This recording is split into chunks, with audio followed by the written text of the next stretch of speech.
Bonjour à tous et bienvenue sur ma chaîne de tribulations littéraires. Aujourd'hui mes petits loups, comme vous l'avez vu dans le titre, je suis ravie de vous présenter mon book haul d'hiver. Et entre les cadeaux, les réceptions de nouveautés des éditeurs pour lesquels je suis partenaire et les petites choses que je me suis offertes, j'ai quelques livres à vous présenter, donc on va commencer assez rapidement. Petit disclaimer, de toute façon, comme toujours dans mes book hauls, je ne fais pas du tout les choses dans l'ordre parce que sinon ça me demanderait de faire des fouilles archéologiques mémorielles, donc on va éviter. Je vais les prendre comme ils viennent et je vous présente tout ça. Et la première chose que je vous présente, c'est pas juste un manga, c'est 6 mangas, puisque cet hiver j'ai découvert le manga Orange.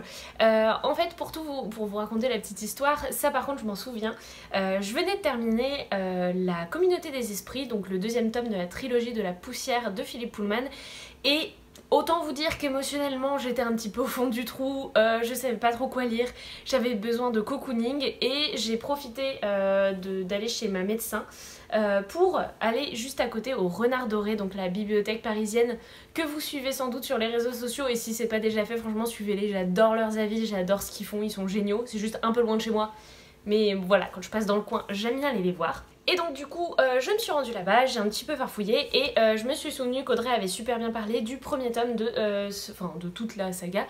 Et donc du coup, j'ai pris le premier et j'ai très vite enchaîné puisque j'ai maintenant en ma possession les 6 tomes, dont 4 sont déjà lus et j'ai hâte de vous en reparler parce que c'est de super lecture. Autre manga parmi mes réceptions et notamment cadeaux, il s'agit de l'Atelier des Sorciers, le tome 7, c'est toujours écrit par Kamome Shirahama et publié chez Pika. Et ici c'est ma petite Tida qui me l'a offert pour Noël, elle avait ultra peur que je me l'offre et heureusement je ne l'ai pas fait. Elle m'a même offert l'édition collector et je suis ravie parce qu'elle est hyper belle et en plus j'ai eu un petit carnet. Je voulais pas récupérer, mais j'ai eu un petit carnet de sorcier qui va avec, du coup je suis trop contente. Je l'ai dévoré dans la foulée, ça a été ma première lecture de 2021 et ça a été un petit bonbon dont je vous parle d'ailleurs dans ma vidéo précédente où il y a quelques vidéos de ça sur mes avis lecture de janvier. Autre manga que je me suis offert mais que je n'ai déjà plus avec moi puisque je l'ai déjà prêté à ma petite sœur, il s'agit du Vieil homme et son chat. C'est écrit par Nekomaki, qui est en fait un regroupement, il me semble, d'illustrateurs japonais. C'est publié chez Casterman, c'est hyper bien. C'était dans la même thématique de Orange, c'était au moment où je me sentais pas forcément hyper bien. Et donc du coup, ça m'a fait chaud au cœur, tout simplement. Et si vous voulez que je vous en raconte plus, pareil, il faut aller voir mon update lecture sur le sujet d'il y a 2 semaines. Ensuite, et là aussi c'est un cadeau, c'est mon cadeau de Noël de la part de ma petite binomette. Elle m'a offert La Balade du serpent et de l'oiseau chanteur c'est du coup le préquel de Hunger Games, c'est écrit par Suzanne Collins et c'est publié chez PKJ. J'ai hyper hâte de le lire même si j'ai un petit peu peur parce que j'ai entendu de tout au niveau des avis, mais me replonger dans Hunger Games ça me ferait juste tellement plaisir que je pense que je mettrai de côté les petits désavantages peut-être de ce préquel et j'en profiterai à fond pour retourner dans cet univers qui est difficile mais qui est tellement bien foutu, franchement j'ai hâte. Ensuite avec ma petite binomette, il y a eu un jour où on est allé se balader, notamment on s'est baladé du côté de chez Gibert et là-bas je me suis fait un petit peu plaisir, je me suis acheté Lyra et les oiseaux dans cette très jolie petite édition de Gallimard Jeunesse, c'est toujours de Philippe Pullman, vous vous en doutez. J'avais déjà en fait c'est 2 petites nouvelles que Philippe Pullman a écrit dans l'univers de À la croisée des mondes, l'autre c'est Les Royaumes du Nord et je l'ai, mais il est tout là-haut dans ma bibliothèque donc la flemme de le descendre, et je l'ai dans cette petite édition toute belle et ils ont ressorti Lyra et les oiseaux dans celle-ci donc j'étais très contente de me l'offrir même si elle est un peu chère, mais franchement pour la collectionneuse que je suis concernant tout ce qui a trait à Philippe Pullman et surtout à la croisée des mondes, du coup j'étais contente. Et même jour, même heure, même ami, je me suis offert Les Fragmentés, le premier tome de Neil Shusterman. Ici c'est chez Masque Poche. Alors franchement l'édition, je déteste cette couverture, mais elle était vraiment pas chère et je sortais de ma lecture de La Faucheuse, le tome 3. Donc du coup j'ai d'ailleurs toujours hâte de redécouvrir Neil Shusterman dans un nouveau genre, dans un nouveau style et sur une nouvelle histoire. Et c'est pour ça que je me suis pris ce petit livre aussi. Je suis désolée, je vous ferai pas les résumés de ces livres parce que pour certains je les connais pas forcément et pour d'autres même si je les connais ça prendrait 1000 ans donc on va éviter. Celui-ci c'est une réception, j'ai eu Elle est le vent furieux de Flammarion Jeunesse par tout un tas d'autrices absolument géniales, à savoir Sophie Adriansen, Marie Alino, Marie Pavlenko, Colline Pierret, Cindy Van Wilder et Flore Vesco. Celui-ci je vous en ai quand même parlé dans pas moins de 2 vidéos depuis que je l'ai lu, donc je ne vous ferai pas l'affront de vous redire de quoi il s'agit, mais lisez-le et allez voir mes vidéos si ce n'est pas déjà fait. À Noël, j'ai eu la chance d'avoir par des membres de ma famille une carte cadeau offerte de chez Fnac. Enfin, j'avais le droit à une carte cadeau Fnac. Et donc du coup, je me suis fait plaisir et je me suis offert, je pense, parmi les plus beaux livres de ma bibliothèque. J'en ai profité. Et le premier, je me suis offert Anne de Green Gables. C'est publié chez Monsieur Toussaint Louverture et c'est écrit par Lucie Maud Montgomery, c'est ça. Cette édition est absolument canonissime. Elle est en hardback, mais c'est hyper doux. Au toucher, à l'intérieur, c'est superbe. Je n'entends que du bien et de la série qui s'est inspirée du coup du livre qui est Anne Wesony, mais aussi j'entends que du bien, mais alors vraiment beaucoup de bien. Je n'ai jamais entendu une chronique négative sur ce livre, donc j'ai super hâte de me le lire, surtout que le tome 2, dans une édition tout aussi magnifique avec une couverture à tomber, vient juste de sortir. Donc si je le lis, ce sera l'occasion de me procurer le second tome. Et je me suis aussi offert celui que tout le monde s'est offert et que tout le monde a lu. Il s'agit de Nevernight, le premier tome, N'oublie jamais de Jay Christophe. C'est publié chez De Saxus et moi il me fallait absolument cette version hardback. Pourquoi? Parce que clairement, niveau couverture, pour moi, il n'y a pas photo, c'est celle-ci la plus belle. Et en plus, dans cette édition, elle est juste magnifique. Si on retire la couverture, il y a le corbeau comme ça, en noir. Bref, je suis absolument fan. Et la seconde raison pour laquelle il me fallait absolument cette édition et pas l'autre, c'est que il me semble que sur le tome 2, c'est un loup sur la couverture. Donc voilà, tout simplement, je suis complètement bébête parce que c'est vraiment le visuel qui m'attire, même si l'histoire a l'air absolument géniale. Et encore une fois, j'ai entendu énormément de bonnes critiques sur cette grosse pavasse qui fait un petit peu peur, mais c'est du Jay Christophe, même si c'est de l'adulte, je pense que ça va être génial. Bref, j'ai hâte de le lire. Ensuite cet hiver, j'ai reçu de la part des éditions Casterman La quête du renard blanc, la pierre mystérieuse, c'est le premier tome et c'est écrit par Shen Jiatong. Celui-ci, je vous l'ai déjà lu, je vous en ai déjà fait la chronique dans mon précédent update lecture. C'était mignon, c'était choupi, mais ça va pas rester très longtemps dans ma bibliothèque parce que voilà, c'était très mignon, je pense que c'est du très bon jeunesse. Mais ça m'a pas non plus transcendé, donc c'est pour ça qu'il ne restera pas, mais admirez cette magnifique couverture, je le trouve vraiment très beau. Là on passe un petit peu à mes cadeaux de Noël, et j'ai notamment reçu, c'était sur ma liste, le château des nuages, qui est le deuxième tome du château de Hurle, de la trilogie de Hurle, et c'est publié chez Inis Éditions.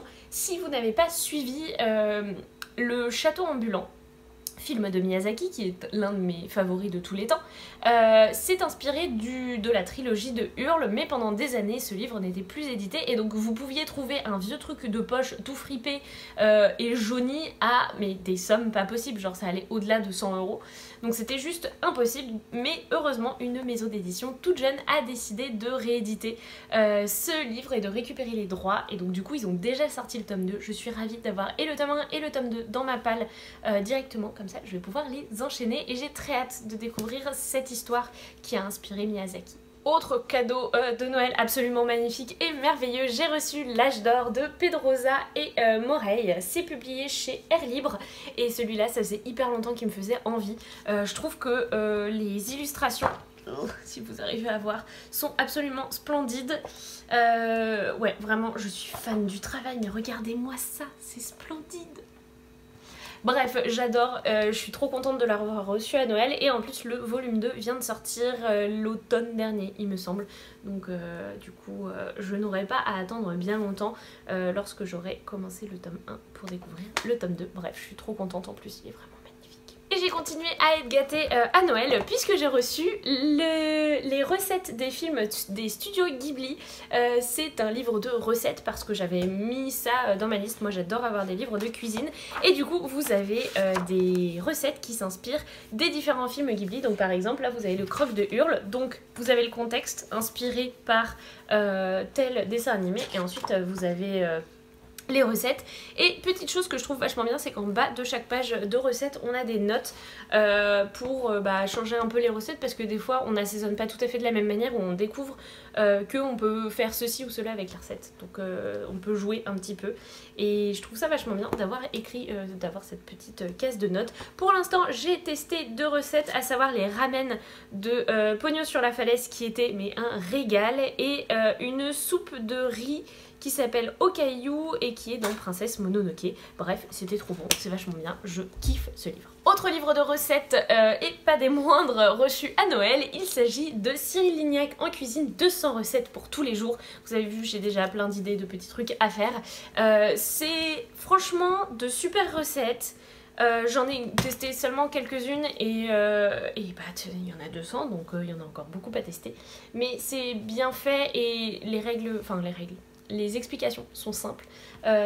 Et bon, des fois il y a des ingrédients qui sont pas évidents à trouver, mais pas toujours. Donc non, pour l'instant j'aime beaucoup. Au mois de décembre, je me suis rendue en Bretagne, là où on va souvent pour des raisons familiales, et je suis allée dans ma petite librairie du Renard et forcément je n'ai pas pu m'en empêcher, je me suis acheté un livre. Il s'agit ici du Club de l'Ours Polaire, Stella et les mondes gelés d'Alex Bell, et c'est publié chez Gallimard Jeunesse. Franchement ça faisait super longtemps qu'il me faisait envie, j'adore la couverture, et ce qui a terminé de me convaincre quand même, c'est qu'il y a écrit en 4e: dans la lignée de À la croisée des mondes et du monde de Narnia, une aventure merveilleuse, une quête captivante, le premier tome d'une trilogie. Bref, moi j'étais conquise. Un livre reçu des éditions Gallimard Jeunesse cette fois-ci, j'ai eu La lumière dans les combles de Sharon Cameron, et c'est une histoire sur la Seconde Guerre mondiale. Je n'en sais pas beaucoup plus, mais il serait temps que je le lise, surtout que là les chroniques commencent à affluer, les avis de libraires aussi, et c'est un livre qui est très souvent mis en avant en expliquant qu'il est vachement bien, donc je suis très curieuse de le découvrir et de me faire mon propre avis dessus. Celui-ci, je ne sais plus quand je me le suis offert, mais je me suis acheté Le Serment des Lampions de Ryan Andrews. C'est publié chez les éditions Delcourt, et la personne qui est la raison de cet achat compulsif, c'est Lemon June, qui en a énormément parlé.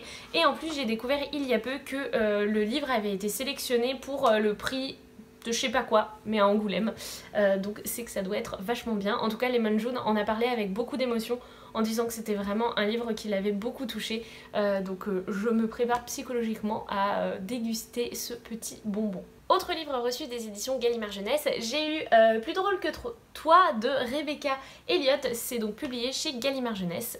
C'est une histoire qui a l'air tout à fait feel good, donc ça m'intéresse, ça me plaît, surtout pour la période là où on va enfin passer au printemps, parce que vous le voyez, la luminosité commence à être vraiment importante et ça me fait plaisir, et donc du coup je trouve que c'est le livre parfait pour cette période. Reçu des éditions Casterman, j'ai eu la joie de retrouver dans ma boîte aux lettres Aurora Squad, le second tome par bien sûr Amy Kaufman et Jay Christophe.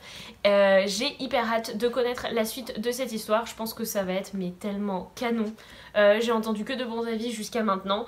Pour l'instant je l'ai pas sorti de ma palle parce que j'avais envie d'autre chose, mais franchement ça me titille. Et enfin, dernière réception, il me semble, de toute cette sélection, je vous présente Magic Charlie, le deuxième tome, écrit par Audrey Alouette et édité chez Gallimard Jeunesse. J'ai super hâte de découvrir la suite des aventures de Charlie, parce que j'avais adoré le premier tome. Ça avait été un très joli coup de cœur, une belle surprise dans un univers magique où des fois on a l'impression qu'on connaît déjà tout, et bah là non. Bref, c'était hyper cool et j'ai super hâte de découvrir la suite. Ensuite je vous présente un cadeau d'un ami très cher à mon cœur qui m'a offert La Bête de Zidrou et Franck P. C'est publié chez Dupuis et franchement bah ça a l'air canon. C'est une réécriture mais réaliste de Marsupilami, on le devine à la couverture. Franchement cet album m'intrigue énormément, j'aime beaucoup les dessins, il y a de très belles planches, il y a un jeu des couleurs qui est hyper intéressant. Bref, j'ai super hâte de m'y plonger et de découvrir ce que ça va donner. Ensuite, vraiment, au mois de janvier, je me suis fait plaisir au niveau des achats. C'est un petit peu indécent, on est d'accord. Mais je me suis offert, il le fallait, Lou Sonata de Julien Nel. C'est le premier tome de la deuxième saison des aventures de Lou et c'est toujours publié chez Glénat. Je l'ai lu, je l'ai adoré. Si vous voulez mon avis, il est dans mon bilan lecture d'il y a quelques semaines. Franchement, j'ai même envie de m'y replonger tellement j'ai trouvé ça génial. C'est un petit bonbon, c'est une joie, c'est génial. Et je me suis aussi offert une BD qui me faisait envie depuis très longtemps et que j'espère dévorer un de ces jours. Il s'agit de Malgré tout de Jordi Lafèbre, publié chez Dargaud. Ici, on va suivre, j'ai envie de vous le dire parce que vraiment je trouve ça, enfin j'adore le pitch de départ. On va suivre deux personnes qui s'aiment d'un amour profond, mais à rebours, et on va voir à rebours, donc en partant de quand ils sont vieux à quand ils se sont rencontrés. On va voir tous les ratés qu'ils ont eu dans leur relation et qui fait qu'ils n'ont jamais été ils ne se sont jamais mis ensemble alors que ils s'aimaient profondément. Bref, ça a l'air absolument génial. J'adore la couverture, les dessins à l'intérieur sont tout aussi jolis, les couleurs splendides. Bref, j'ai hyper hâte d'en savoir plus sur cette BD. Et enfin, le petit dernier arrivé tout récemment dans ma pile à lire, il s'agit des Indésirables de Kikou Hugues, publié chez Rue de Sèvres. Celui-ci, la couverture, en fait en voyant la couverture, je pensais vraiment qu'on parlerait des camps de concentration de la Seconde Guerre mondiale de notre côté, faits par les nazis. Et en fait, en lisant le résumé dans le rabat, j'ai réalisé qu'il s'agissait des camps de concentration aux États-Unis qui ont enfermé des Japonais après notamment la bataille de Pearl Harbor. Et du coup, ça a complètement changé ma vision de ce roman graphique, et en plus la libraire me l'a vachement bien vendu. Bref, je me suis dit que j'avais très envie de découvrir cette histoire au-delà des dessins qui sont quand même un petit peu très simples. Mais après, je pense que ça peut servir l'histoire d'une manière ou d'une autre, donc on verra bien ce que ça donnera. Voilà mes petits loups, c'est tout pour cette vidéo, j'espère vraiment qu'elle vous aura plu. J'avoue que entre les réceptions de maison d'édition, les cadeaux que j'ai eu à Noël, franchement j'ai été pourrie, gâtée, et mes achats compulsifs du mois de janvier, parce qu'ils ont été très nombreux. Février, je me suis un peu calmée, mais alors janvier, c'était bien comme il faut. Franchement, je ne manque pas de lecture. Surtout si vous avez lu certains de ces livres, n'hésitez pas à me le dire en commentaire, je serais très curieuse d'avoir votre avis, surtout si vous avez envie de me motiver à les lire rapidement. Même si vous le voyez derrière moi, hein, j'ai quand même largement de quoi faire, mais c'est toujours cool d'avoir plein de livres dans sa file à lire parce qu'on a l'impression d'avoir une petite librairie à la maison et c'est trop agréable. Personnellement en tout cas, moi j'adore. Sur ce mes petits loups, je pense que cette vidéo est déjà bien trop longue, j'espère quand même qu'elle vous aura plu. N'hésitez pas à mettre un petit pouce bleu et à vous abonner à la chaîne si ce n'est pas déjà fait. Je vous souhaite de faire d'excellentes lectures, je vous dis à la semaine prochaine, et puis prenez soin de vous. Salut les petits loups!